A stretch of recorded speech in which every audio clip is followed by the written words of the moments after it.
opened the hidden door, and there she was, staring at me like she'd been waiting for years.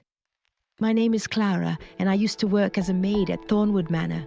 The manor belonged to the Duke of Blackmore, a man as rich as he was mysterious.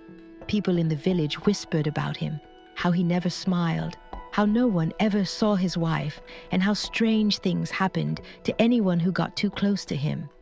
I thought they were just stories, until I started working there. I got the job because my aunt was the housekeeper. She said the pay was good and the work was easy as long as I stayed out of the Duke's way. "Don't ask questions," she warned me. "Just do your job and keep quiet." I should have listened. At first, everything seemed normal. The manor was massive, with long hallways and rooms filled with dusty portraits and heavy furniture. The other servants kept to themselves, and the Duke barely ever came out of his study. When he did, he moved like a shadow, quiet, but always watching. His eyes were the kind that made you want to look away. Then I found the letters. They were in a drawer in the library, tucked under a pile of old maps. I was dusting when I accidentally knocked them onto the floor. Most of them were normal, letters about estate business, but one caught my eye. It was addressed to my dearest Eleanor, and it was full of strange, desperate words. "I cannot bear the weight of what I've done," it said. "I can only hope you will forgive me in time." I didn't know who Eleanor was, but I knew the Duke's wife had been named Eleanor. She disappeared years ago.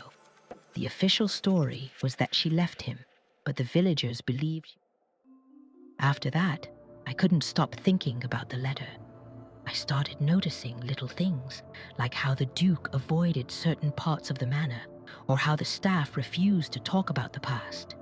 One day, while cleaning the east wing, I found a door hidden behind a tapestry. It was locked, but I felt cold just standing near it. I should have left it alone, but curiosity got the better of me.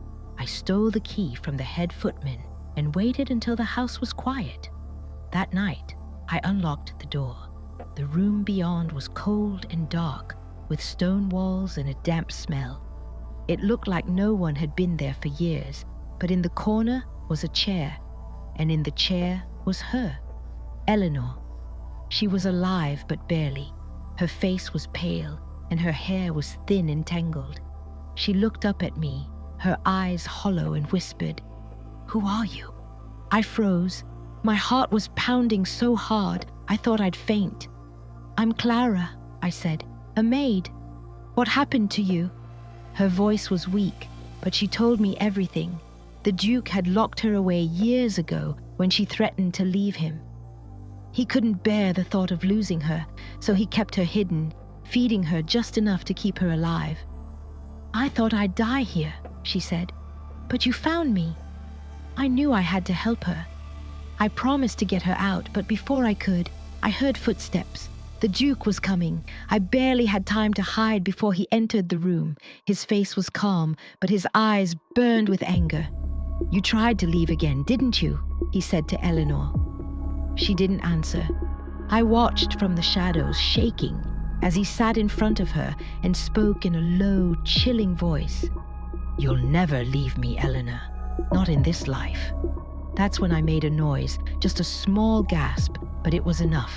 The Duke spun around, his face like stone. "Who's there?" he barked. I ran. I didn't stop until I was out of the manor and halfway to the village. I told the constable everything, but when they went to the manor, the hidden room was empty. The Duke denied everything, and no one believed me. I don't know what happened to Eleanor. Maybe he moved her. Maybe she's still there, waiting for someone else to find her. Sometimes, late at night, I think I hear her voice calling my name.